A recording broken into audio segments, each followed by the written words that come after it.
How's it going, everyone? My name is Caleb Balofs, and I love to talk about movies. So today's list is the some of the best examples of cinematography in the 2010s. And for this list, I decided to do three movies per year. And so I'll just go through starting from 2010, working my way to 2019. And I tried to make it that it's only one movie per director. There's only one director that I just could not break this rule for. So without further ado, here we go. So to kick this list off, let's take a trip all the way back to 2010 when Inception came out from Christopher Nolan. The director of photography was Wally Pfister, and this movie really broke, I think, Christopher Nolan into the mainstream hardcore of a lot of people. It was one of the biggest sci-fi movies I saw when I was a kid, and the cinematography of this movie it really is something to talk about because of some of the ways they film some of these action scenes, like the hallway scene. I think the hallway scene is one of the most incredibly well shot scenes of Christopher Nolan's career. The way it just tracks down this hallway while it's spinning is just really beautiful, and just like some of the set designs of the dreams and stuff like that really are something to behold. Another movie from 2010 to talk about is The Social Network, directed by David Fincher. The director of photography on that one is Jeff Cronenweth. And I think that The Social Network is worth talking about, like a lot of Fincher's work, because of he has a very distinctive way of filming his movies. They have a very distinct kind of it's usually green overtones, I believe, for everything, but it just gives a very bleak sense of kind of like corporatism and stuff like that, where the movie kind of highlights all the business scandals that are happening and stuff in the movie. So I think The Social Network does a very good job at that. And the last film, 2010, that I wanted to talk about is 127 Hours by Danny Boyle. The director of photography for this movie is Anthony Dodd Mantle and Enrique Chediak. For this film, I really wanted to highlight this one especially because he does a beautiful job at giving the sense of isolationism with Aaron Ralsted. I believe that's the James Franco character's name. Just some of the shots of nature that he does in the movie really gives you a sense that he is alone, he is trapped, and he is in a very tight place. And Danny Boyle does a really great job with that. All right, so moving on to 2011, the first film that I have on my list is Drive, directed by Nicholas Winding Refn. The director of photography is Newton Thomas Siegel. Drive does a very great job at shooting car chase scenes in a way that really hadn't been done before, where it was more smart and choreographed in a way, where most Drive scenes are just look at the fast cars zooming by, let's do quick cuts and everything. But Drive really focuses in on what Ryan Gosling's character is doing in the film, how he is specifically avoiding the cops and what maneuvers he's doing to outsmart the other people that are chasing him. And Drive, just the way it's shot, gives you a sense of kind of like danger and how the city is dangerous and stuff like that, and he needs to tread carefully. The next film that I have on my list is The Artist, directed by Mikhail, I'm going to butcher this, Hazanavicius. The director of photography, again, I'm going to butcher this, is Guillaume Schiffman. So it's been a while since I've seen The Artist, so it's going to be a little talking out of my ass with this one. But I remember that it was a silent film, and you have to do a different style of filmmaking when you're making a silent film, because you have to really show a lot of the emotions and stuff solely through what is being filmed. So I think that they did a really great job with that, because I remember that while I was pretty young when I saw this too, and I remember really liking this movie, even though it was silent, because I thought they just did a really good job at expressing the characters' emotions. They give you a sense of how this is an old-timey world. I just thought they did a really fantastic job with that movie. And the last film that I have in 2011 is Shame, directed by Steve McQueen.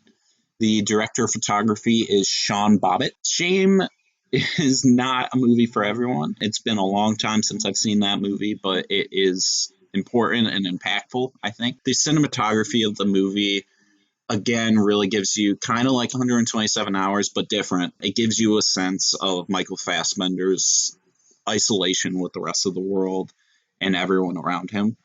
It does a really great job at giving you these beautiful shots during the sex scenes with him too, the like these this passion and stuff like that. And then once he's out of the sex scenes, it's just back to isolationism.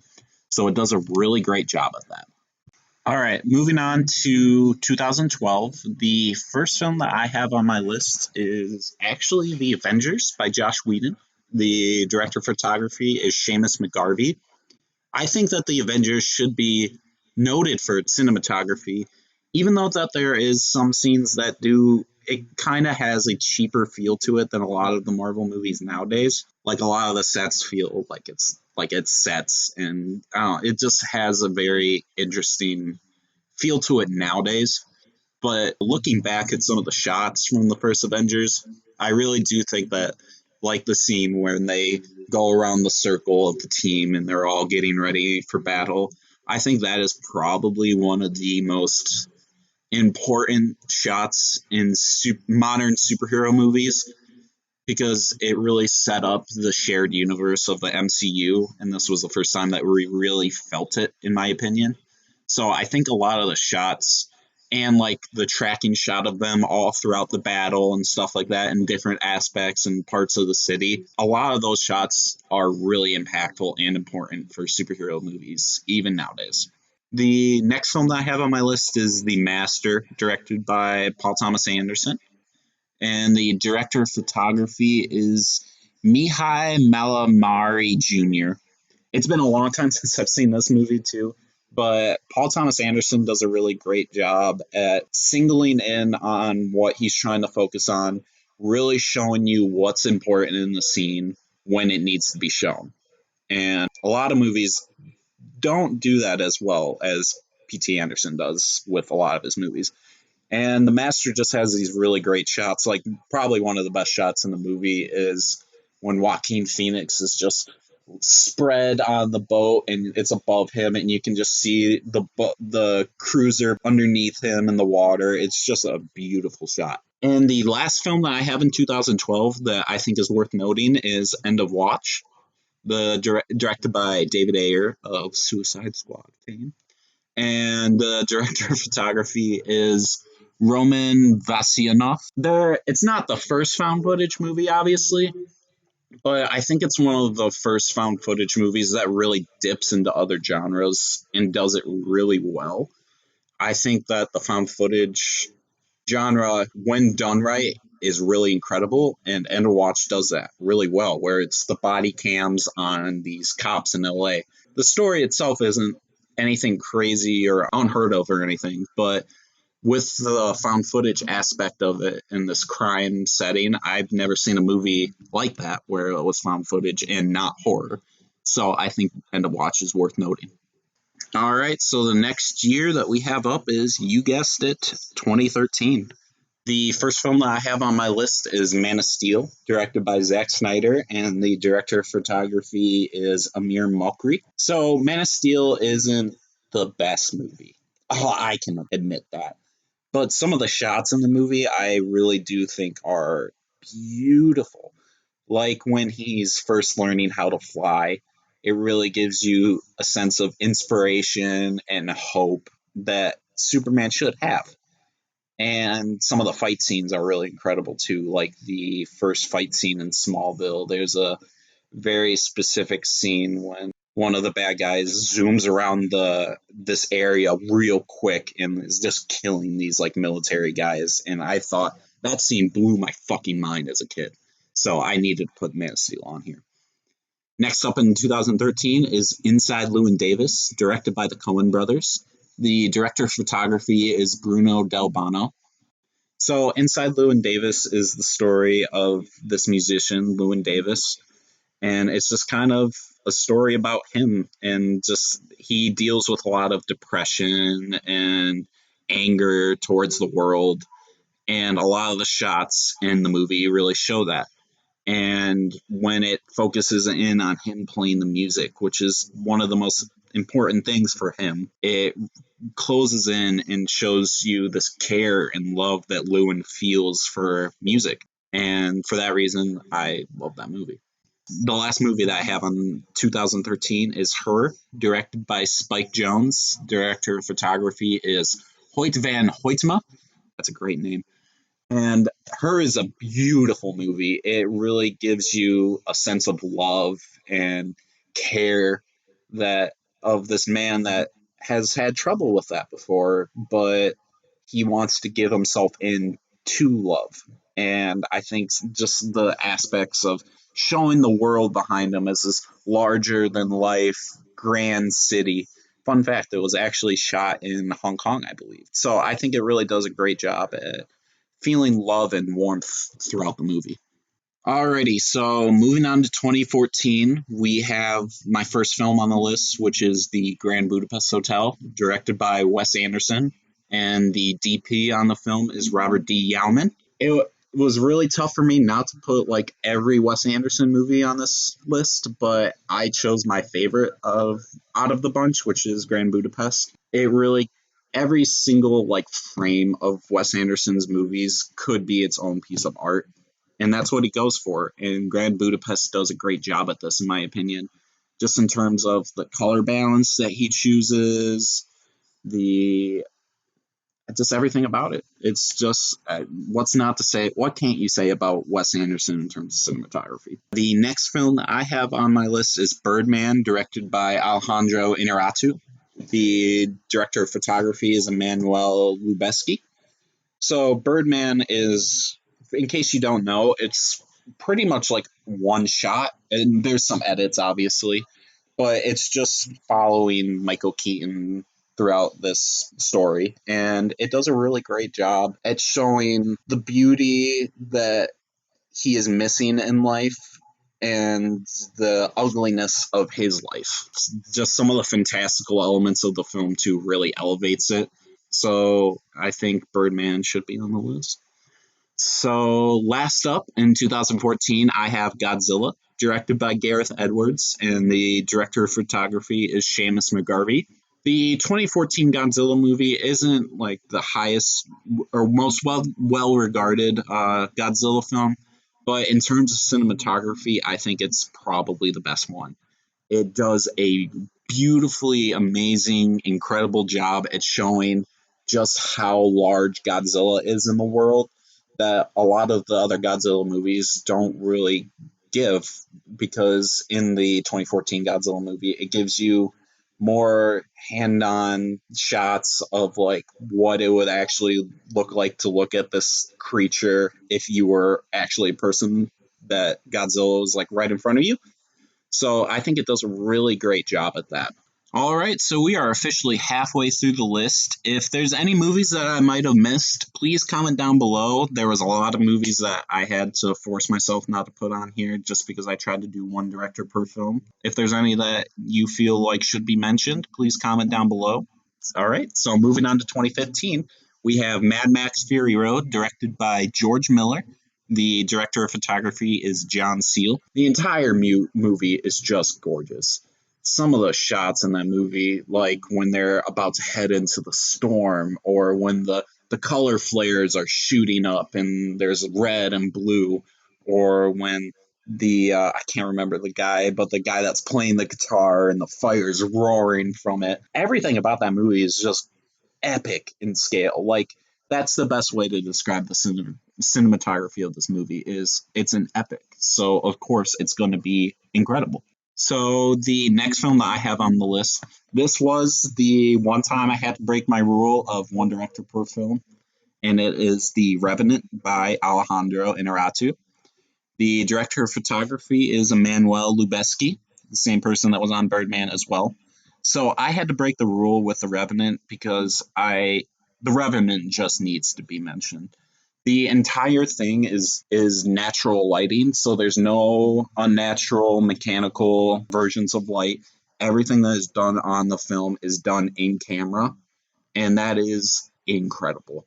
some of those shots too of just the wilderness really gives you a sense that Leonardo DiCaprio is struggling and he's in nature by himself. So again, with the isolationism, The Revenant does a beautiful job at that. And the last film that I have on my list for 2015 is actually Ant-Man, directed by Peyton Reed. The director of photography is Russell Carpenter. So Ant-Man is kind of an interesting choice for this list, but I wanted to be a little bit of a wide variety in this list, so I thought Ant-Man was a really great choice for that. Some of the shots in that movie of just him shrinking down, I think are incredible. Like the near the final battle when he shrinks and he's falling down into these train tracks. I still think about that shot every a lot. It's so different than most superhero movies, and nothing against Peyton Reed, but seeing those shots really does make me wonder what Edgar Wright would have done with this movie. But Peyton Reed did a great job at that, obviously, since this is on the list. So it's so different and distinct than a lot of the Marvel movies, in my opinion. So it's worth noting. All right, everyone, can you take a guess on what year is next? You guessed it, it's 2016. So the first film that I have on my list is La La Land, directed by Damien Chazelle, and the director of photography is Linus Sandgreen. So I could talk about La La Land in every aspect. I could probably make an hour-long video just about La La Land and why it's the perfect movie. I'm not going to do that right now because people probably don't want to hear that. They want to hear about cinematography. So let me tell you about the cinematography of La La Land because it's incredible. The entire movie is just a love letter to old Hollywood and the styles of old Hollywood, in my opinion.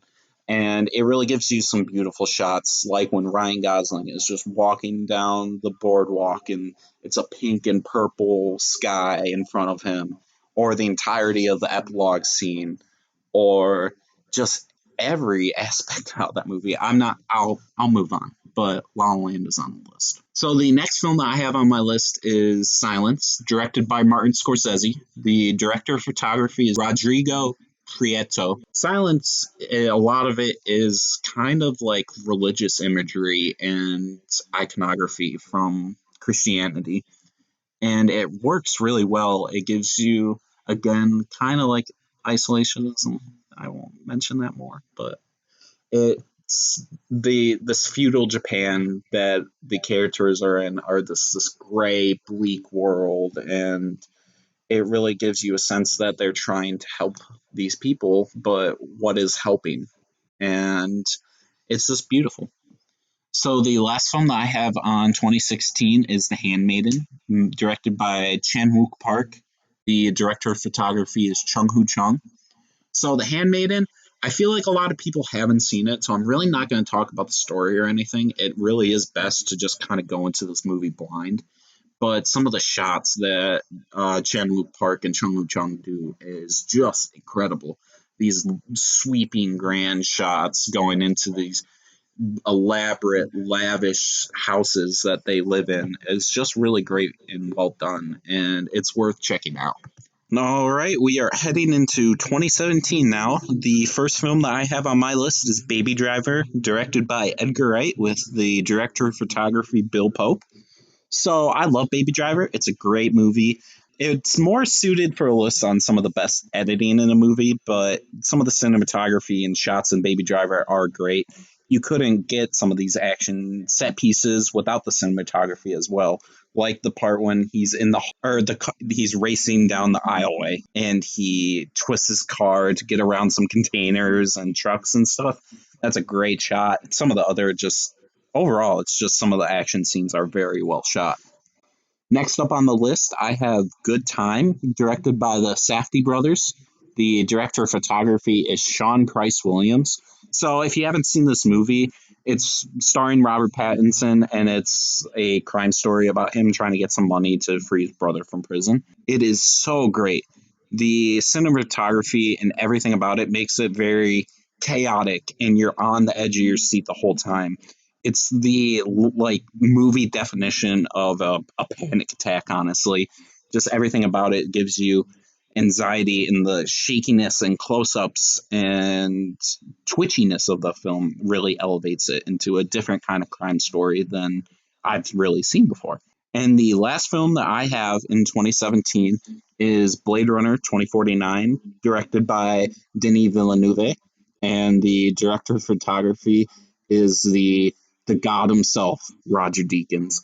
Roger Deakins, I needed to put on this list about 50 other times, but it just never happened.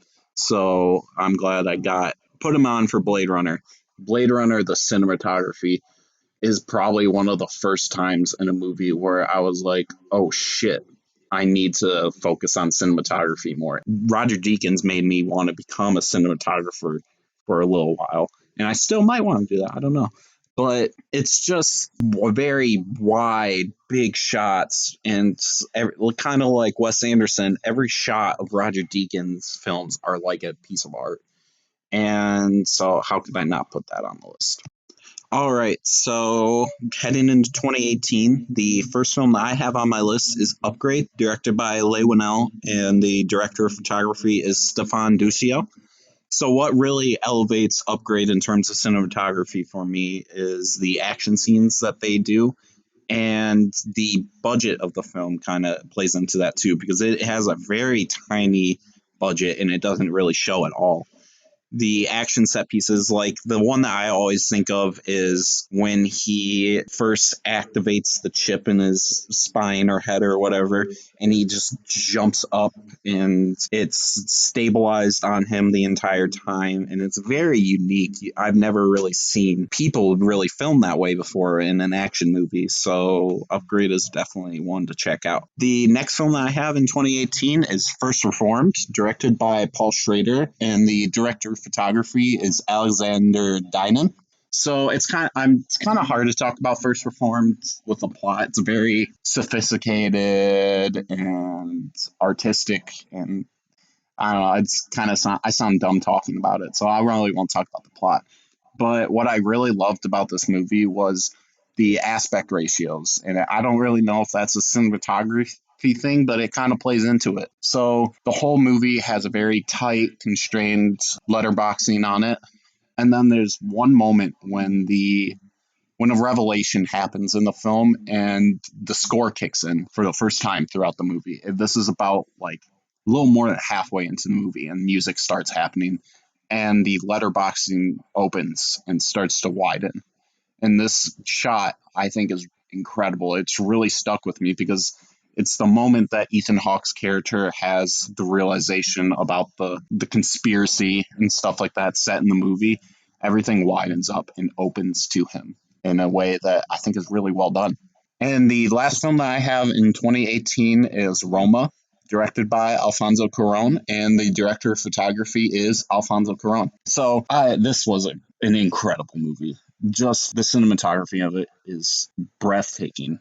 Some of those shots of just her on the beach, and it's just so vast and wide, and he gives these really good panning shots to show a lot of things are happening in his scenes.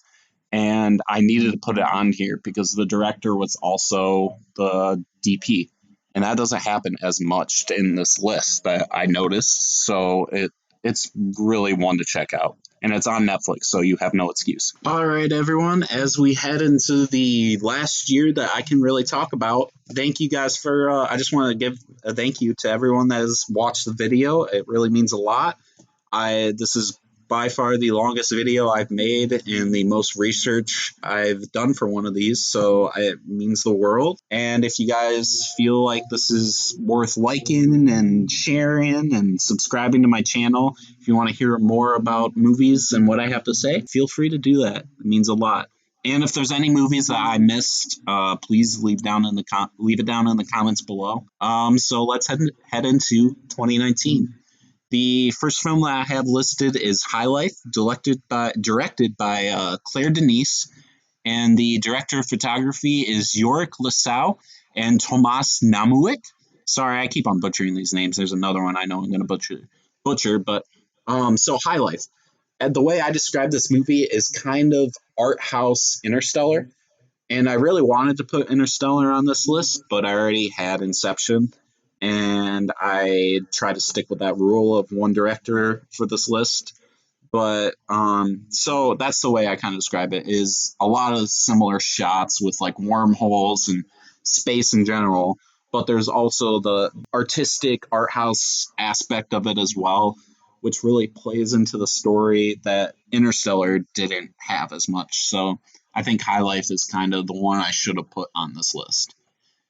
And the next film that I have up is Guava Island, directed by Hiro Murai.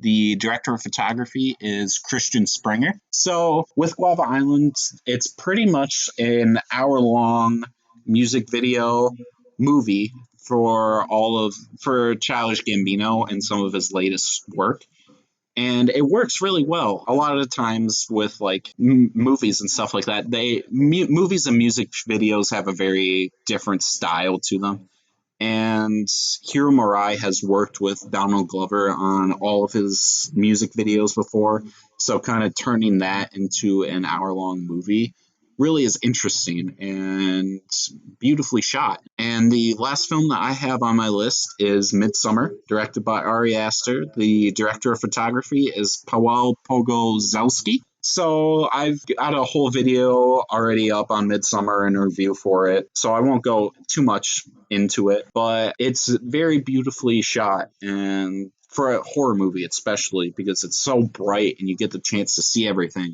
And most horror movies aren't like that. They're all very dark and kind of hard to see. And I really wanted to put Hereditary on the list, another one of Ari Aster's films, but another thing, I already got the one director per list or whatever, so try to stick with that. So I figured that should be about it. Thank you guys for listening. It really means a lot to me. Again, if you guys feel like you want to share it or subscribe or whatever, feel free. More than happily will accept that. Yeah, so thank you guys for watching, um, for watching, and that'll be about it. Have a beautiful day.